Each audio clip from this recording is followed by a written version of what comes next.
everybody to the Amenities and Events Committee on the 15th of May. A warm welcome to council members and members of the public. Please can I take this opportunity to remind you of some important housekeeping matters. Firstly, there is no fire alarm test scheduled for this evening, and therefore if the alarm is activated, please ensure you leave the building in a calm and orderly fashion through the doors marked fire exit. Please do not use the lift in case of an emergency. If you are unable to negotiate the stairs and need help, please wait in the fire refuge area where indicated until assistance arrives. Also to remind you, ladies and gents, toilets are both situated on the landing on the first floor. Okay. First thing, public participation time. Would you like to speak? No, thank you. Okay. 2023-17, apologies for absence. Do we have any apologies? I've received one apology from Councillor Richter. Thank you very much. 2023-18, any declarations of interest?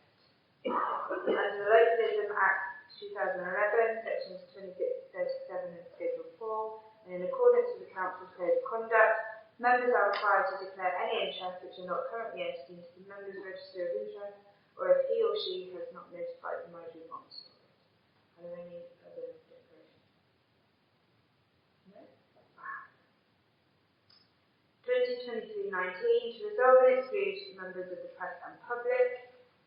I don't believe there's any confidential, is there? Okay.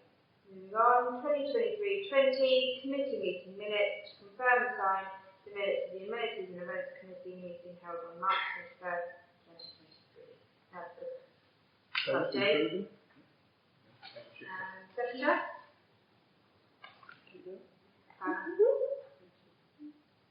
All in favour?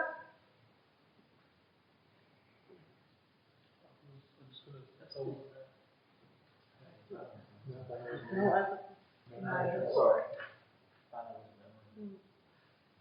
You there? Can I just speak on this one? You don't have to have been there. Oh. And I know that because we had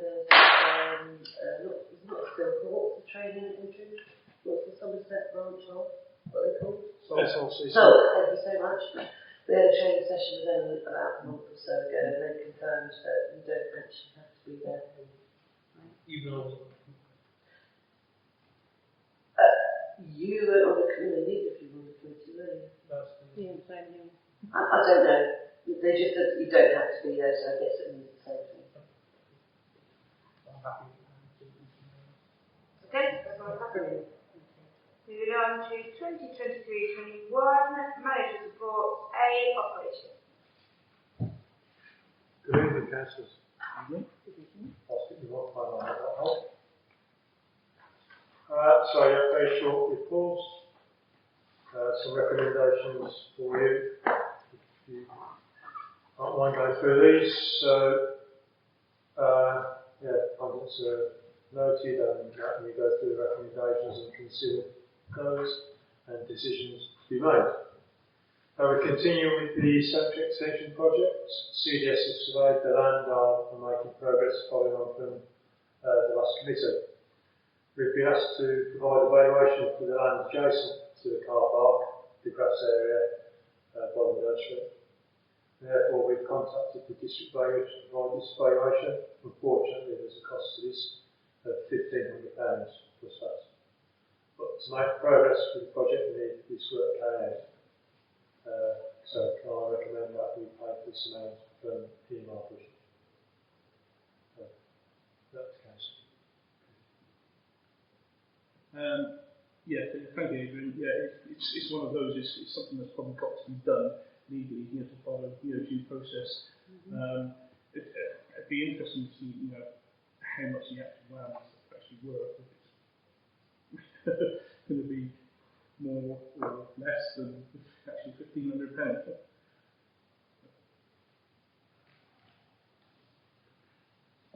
So I propose to put it in a second review.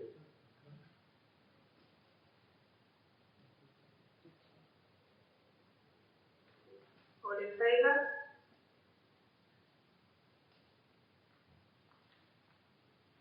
Thank you.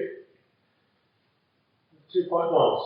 Following on from a previous decision made by the Council in March 2022 regarding the lease of Clare House, which was resolved to allow the present lease to continue as a statutory period tenancy on the existing terms. So, Clare House, their lease expired, but we've just allowed it to continue as resolved by Council. And we're looking to improve that lease on behalf of the Council. So can I recommend that a task and fish group is set up to make progress on this matter? So look at options to renegotiate that lease.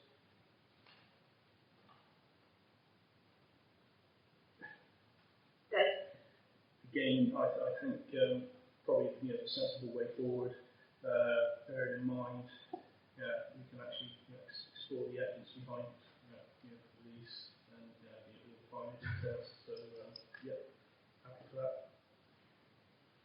How many would you suggest on the task and finish group meeting?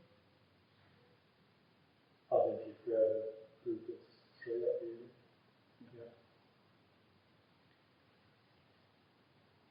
Have we got? All in favour? I've had a request from Councillor Richter, when she contacted me to give her apologies. She's expressed an interest on being in the task and finish group. I don't know if the intention is to decide on that group tonight, but just to let you know for the minutes that Councillor Richter has expressed an interest in that. Thank you. Are we all happy to decide tonight, or do we want to wait for? We've only got Victoria in this one, haven't we? I think we could decide from Lord's email Victoria and just say we decided to move to Yeah, I'm happy with that. So, Councillor Richter wants. I'm quite happy for her to be one. Anybody else interested? No, I'm happy to go on it if we need the numbers, but if other people want to do it, I'm happy not to. Yes, sir. Okay. Yeah. Yeah. That's the day on it. Thank you, guys. Thank you, Councillors. Bishop's Court Retirement Home. Since I've been taken over the Arlington, the Council haven't received any rent for the land they leased when Bishop's Court was built. We have written numerous times to our agreement requesting that they pay the rent, and also taken this to the Small Claims Court, which has judged in our favour and awarded £7, well, more than £7 plus costs. Unfortunately, we have still ignored this judgment. So, I'd like to recommend that we return the Council's land within Bishop's Court back to Justin Park as per our lease agreement, which in section 27 of the lease between us. I was just going to ask, what land is it? What actual bit of land is it that's happening? It's a piece of the garden at the rear. It's a square garden. That's correct. That piece of land is actually fenced off as Yarrington, through that region. I think it was Yarrington back in the time. Actually did put a fence around bit that we agreed to actually lease it to. I assume that fence will have to come down anyway. The point I was going to, other point I was going to make, I think the residents of Bishop Court are going to be extremely disappointed, because I can recall many years ago when that the residents desperately wanted an extra bit of land for their recreational purposes. Unfortunately, if Avery's defaulted on the lease payments, I don't think we have any options, because we've got to protect our own interest at the end of the day, because you just can't give into things like this. Happy are a big company, they can afford this. Very disappointing, but I feel for the residents as well. Okay. So have we told them that that's our plan? We've informed them, yeah, that it's within our rights within the lease to take the land back, and they've ignored us. Okay. I've just got one question. Is there any legal costs in handing the land back, or can we literally just go into the fence down and take that? So, as per the lease, it says the landlord may re-enter the property or any part of the property in the name of the whole at any time after any of the following occurs. First part is any rent is unpaid 20 days after becoming payable, whether it has been formally demanded or not. So that's But will that actually cost anything to? No. No. No. So we're just taking possession of our land. Okay. On that basis, I've got a further question. If Abbey suddenly realise the errors of their way, and they want the land back, to carry on with the lease, they still have to pay the costs awarded, plus the actual any back payment for the lease that they've missed. I'm hoping it's some sort of clerical error on their part, but bearing in mind that it seems like the town council has actually contacted them several times, I can't imagine it's a clerical error on their part. Now, there is the email trail where we have contacted them several times, and also the county court judgment as well, which they would be made aware of as well. They haven't engaged with us at all. Okay, can I have a proposer that we return the council's land within Bishop's Court to Jocelyn Park? Okay, seconder? Anna? All in favour? Thank you. Point 3. Chard United have started digging the foundations for the new change rooms at Jocelyn. We've had a site visits down there to look at access issues regarding the circus coming in July. So that was the old access along the path there by the Modellers Club for the circus to gain access to the land. Unfortunately, now with the new building, the access is it's not going to be there anymore. So we need to look at gaining access via another route to the park. We've looked at the sites in detail, and we're pretty sure that we can gain access through the trees. But that would mean us moving the bench as a temporary measure. There's a large metal blue bench down there. So we'd move that as a temporary measure, but it would also mean us moving the youth shelter. But that obviously is a bit more of a permanent fixture. That would mean us digging that out and relocating it to a different area within Jocelyn. Might also work that we could relocate it away from Clare House. Yes, you can always kill two birds with one stone here because of the antisocial behaviour, assumed social behaviour problems in Jocelyn Park. We've had complaints last year with this. One other point is would some minor works need to be done to some of the trees, like crane raising a few of them, which is not here or there really. Yeah, we might have to raise a couple of canopies on a couple of them, and that'd be the only minor workshop. Good.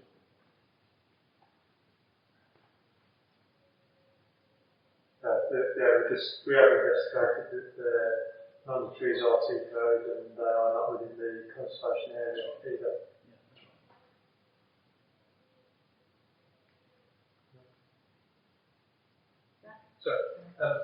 So do you know how much it's going to cost? So for us we do it with our own staff. We'd have to remove a bit of the shrub bed. There's not much of a shrub, it's small weeds. And the bench is just a matter of unbolting the bench. The big work would be removing the tea shelter. We have got a digger, so we can do that. But it's time factor. It's probably a couple of days' work to do that. And what could be the point that we take the tea shelter away, take it into the yard, give it a good old clean up and paint whites away, and put it back in at later days. So it's only a matter of taking it away, digging it out at the start, ready for when the circus arrives. So I just want to confirm we won't need to get anyone in. We can do it all in house. Yeah. I'm quite happy with all of that.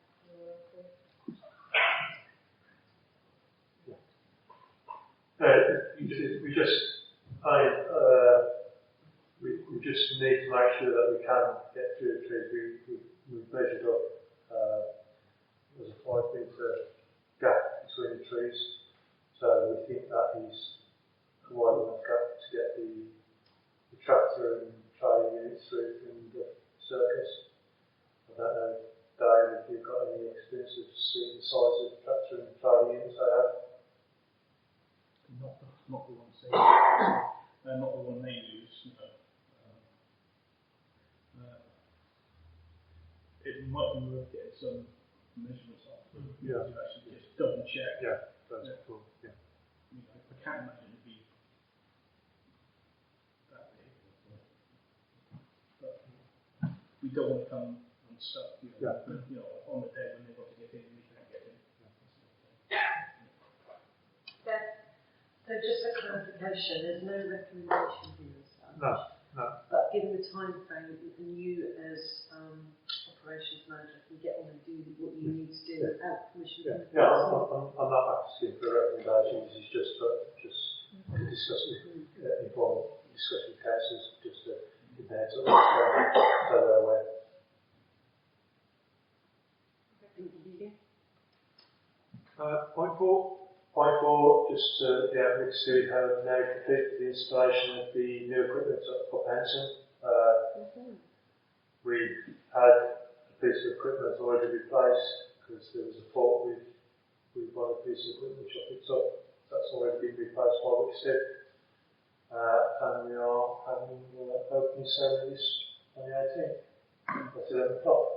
So all of you are welcome to attend if you can. The mayor's going, so the more the merrier.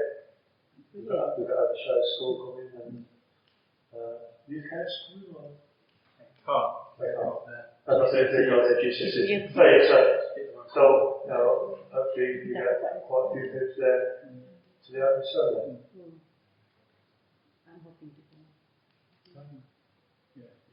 Please convey my apologies, I'll be working. I have to admit, I did go and have a look at it the other day, and it's not as fantastic as it's made out to be. Even one of the parents that was there kind of said, "Have they finished? Are they doing any more?" It kind of seems half done. I knew that they were leaving the top half anyway, but a lot of the other children, but this doesn't seem as big and wonderful as they put forward as they do. I think you don't get much for £50,000. It wasn't a large amount of money. We have got the farming frame took up a lot of that money. Unfortunately, we were working with limited budgets, and they've got as much equipment as any of the other providers who provided the tender. So I think that was about as much as we were going to get. And it's still better than before. Yeah. Oh yeah, my children absolutely loved it. I'm not going to lie, they absolutely loved it. But yeah. Okay, moving on. 2020. Sorry, Dave. Yes, I can concur with the operations manager. We are in the cost of play equipment. we do take Thornton, and it is quite phenomenal, really. I think if we want to seriously improve all of our areas, it's going to be a major investment, and we can need big grants if possible. But obviously going to put the council tax up quite a bit, to actually do significant improvements. Okay, 2023-21B events. Tim? Good evening, everyone. My course is a few pages long, so I won't go through it line by line. I'll try and summarise it best I can. There's 2 recommendations, which I'll come on to. So most of it's just noting. So starting with section 2, which is put through Chard.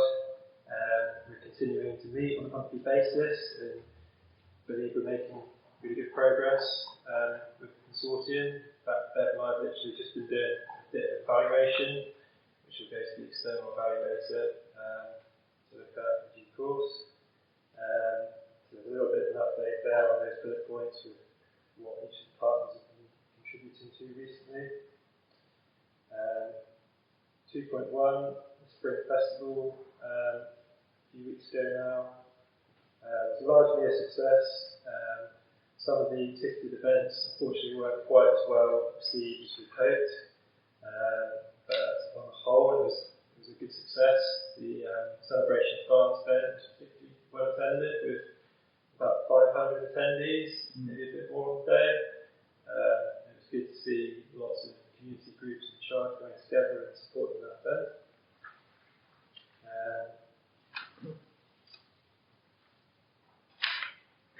We gathered audience feedback across those events as well. Again, that will go to the external evaluator, which will help with monitoring the success of the culture of Chard generally. I'll move on to point 3, which is Guildhall bookings. So there's a bit of an overview there of some bookings that have come in since our last meeting in March. So they're all just one-off events, basically, on top of the existing hires. Section 3.1, we've recently done a virtual tour of the Guildhall, so that's part of the package for the Guildhall website, so that's due to go onto the website soon. I've only seen it in draft form at the moment. 3.2, comedy nights. So the recent trend is that we've been getting more and more people along to these comedy nights, and there does seem to be a demand for them, which is great. The lineups are getting better and better, and we'd love to continue to do it. We did see a bit of a drop in numbers with the recent one, unfortunately, but up till February just gone, it's been really well received. So I need to ask Council, because it was agreed in the previous meeting, and we review it at this stage, whether we want to do them going forward. And we've got 2 potential dates assigned already in June and September. So I'm asking for a decision to be made on the continuation. I just have one question about the September one. That's right in the middle of carnival season, so you might not hear the carnival season sort of between August and end of October. So as an overall, yeah. So that may be a quieter evening out of the whole year, but it's just a forewarning. But I'm quite happy to go with the recommendation on 2 more dates for this year so far. You want it? Okay. Yes, I think we must go to 2 more dates, because I think as Tim said, it seems to be growing in popularity. I'm not worried myself. I appreciate your concern about the carnival season, but it's not actually child vulnerable in such, or illness for that matter. Let's do it. Just want to check. So it says about how much it costs. But how much do we get back? Do we make a profit from these? Or?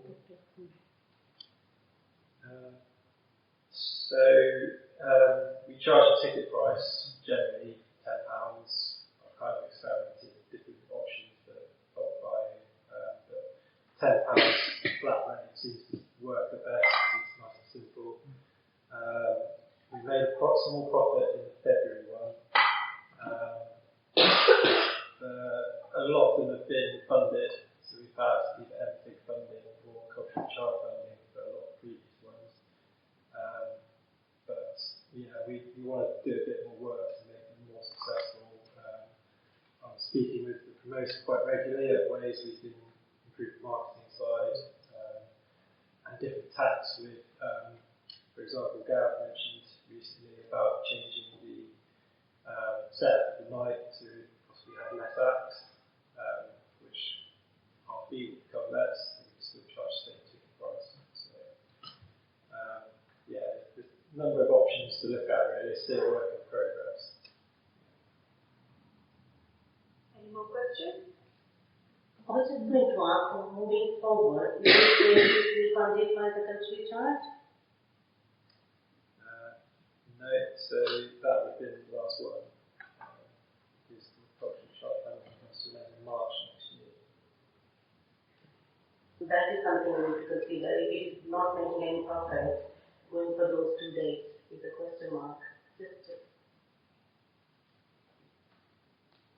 Okay. Any other concerns or questions? Anna? No, sorry, I'm just. Okay, can I have a proposer to provisionally put aside the 17th of June and the 23rd of September, please? Back. And second Dave. All in favour?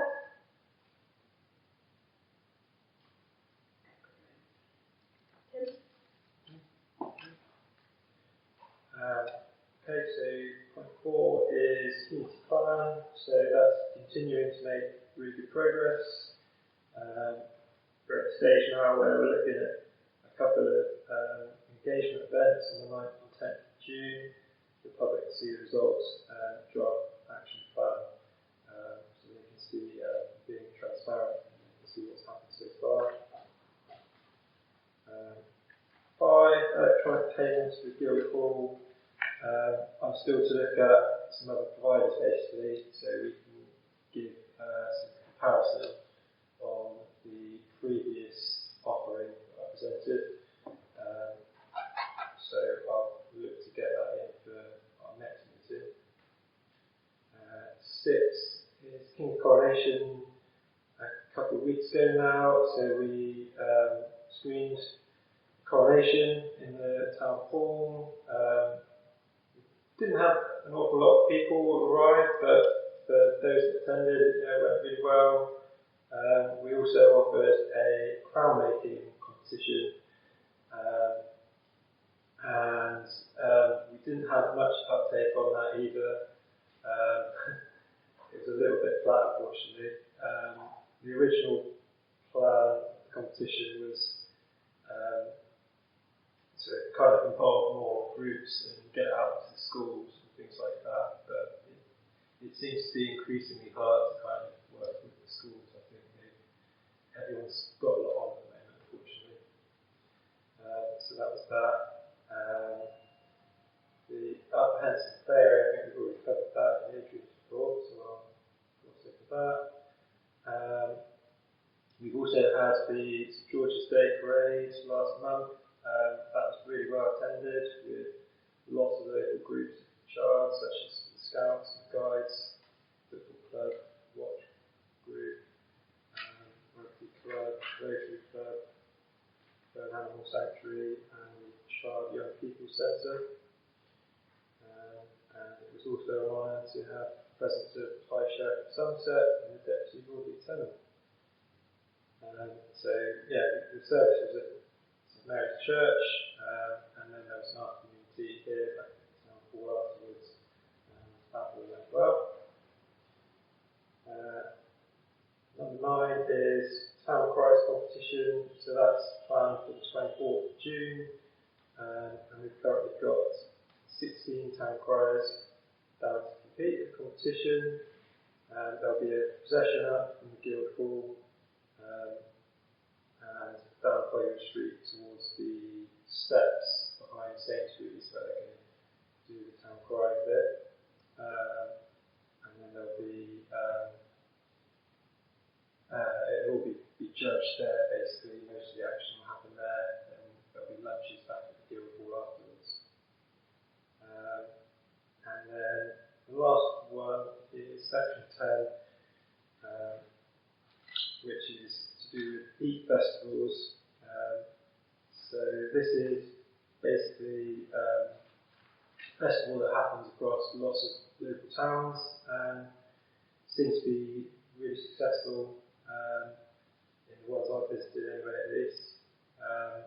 But it's something that I think could be really good.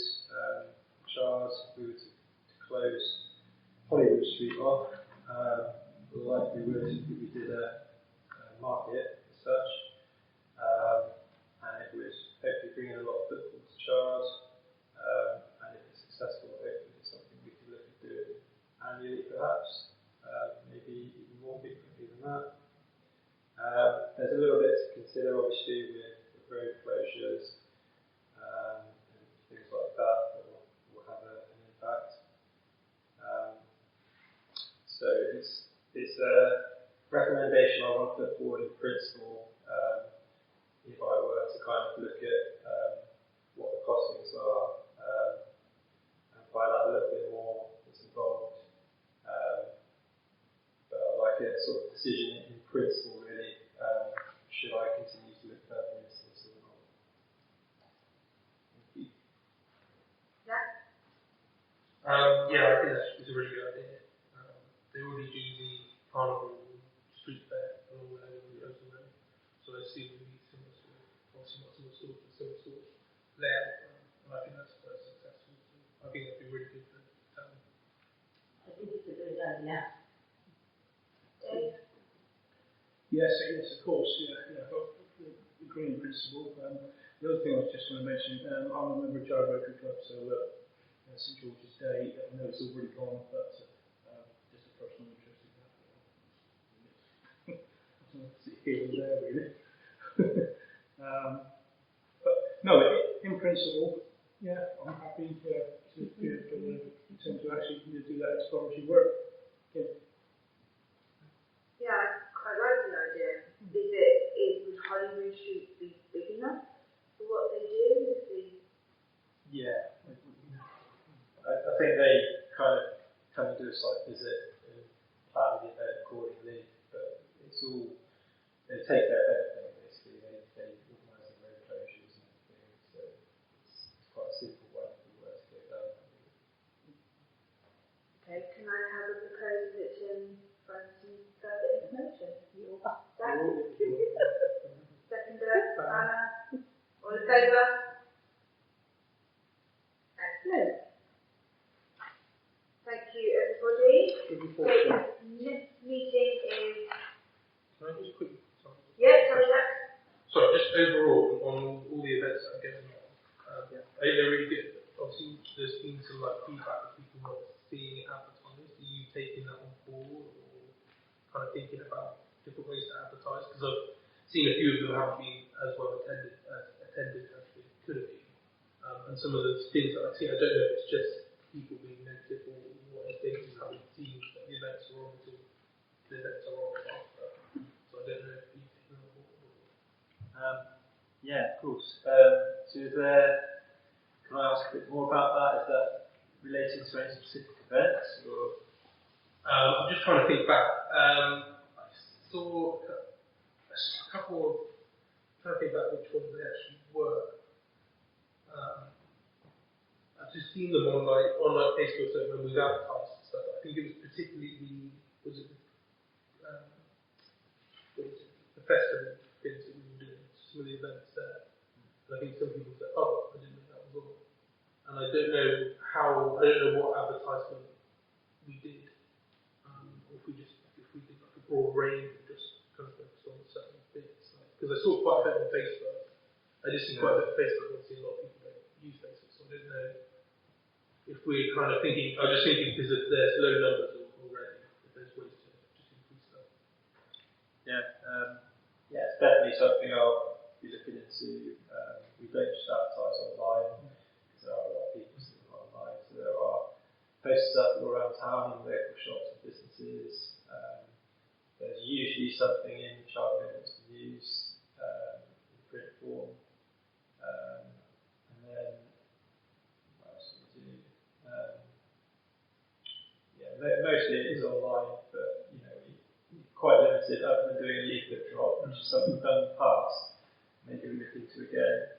I don't know. We've got feedback to come through from the Cultural Chard events, so that'll probably help play into what advertising will do in the future, because that specifically asks how do you go about today. Dave, did you want to? Yeah, it's a difficult one to actually do this because there's so much. Actually, there's quite a lot going on in Chard, not just by the town council, but other organisations within the town. You're always competing with other organisations, so it's the public. They've probably got information over them, to a point, and it is, it takes up a lot of people's time. Like if they're looking for something, it's how we target our advertising. I think it takes a lot of thinking, and I don't envy anybody's job in actually trying to promote any event. It could be a band in a pub one night, like something that clashes with something in the before. And people go to the pub before. I think it's very difficult. I do have sympathy with Tim on this.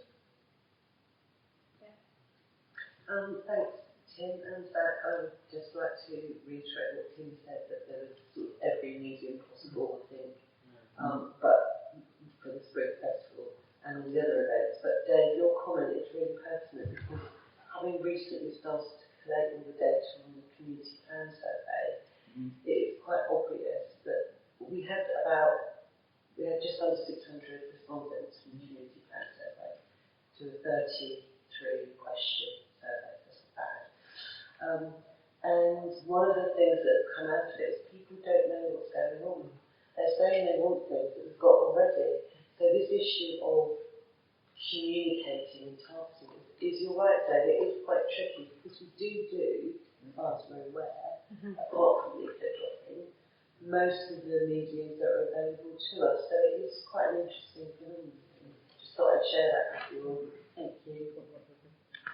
Can I just, when you did the Spring Festival and you had those boards at the front that had the running times on, could we get something like that is right in front of, like as people walk past Guildhall doors, they're all glass, so just stick something like that with a timetable of that month, like in big, bold, obvious, in your face. No, it's not in the middle of the road, you just still miss it. But just so that it kind of catches their eye as they walk past and they turn to look at it and then they can see. Trying to get the balance right, I think, without being too intrusive. But we've got the digital display that we use as well. Yeah. That's another way. Yeah. And we've got the Howard's Road notice board as well. But a lot of people don't walk through that though either, do they? It's like we put them on the boards and we put things, in the paper, and other people don't read the paper, they don't go online, or they're wearing a tinfoil hat, but they talk to anybody. So it's a learning curve. Yeah. As to what works. I was just going to say it's a shame that the community has said that they don't know what is going on. I wonder if we know, how would they like to be known? How we can let them know? I mean, is the elderly, they don't know on Facebook? Is it online? Because we also need to know more research into that. In the community survey, how would you like to know about this event? That's a good point. We can pick it up the community plan at two community engagement events, and Yeah. part of the action plan is a draft action plan, so people can input into the action plan. And we've already got some ideas for it, which is like a follow-up survey, for instance, for younger people, because nobody under 18 actually responded. So one part of the action plan would be to do, trying to get younger people's ideas, probably not via a questionnaire. So that could form that whole thing about how we, and they didn't know what was going on. They wanted stuff, so we've drawn inference from that they don't know that there is stuff. If that makes sense, it's a slightly different nuance. That's all. Okay, any other observations, comments? No? Fab. Next meeting is Monday, 10th June at 7 o'clock. Thank you, everybody. Thank you.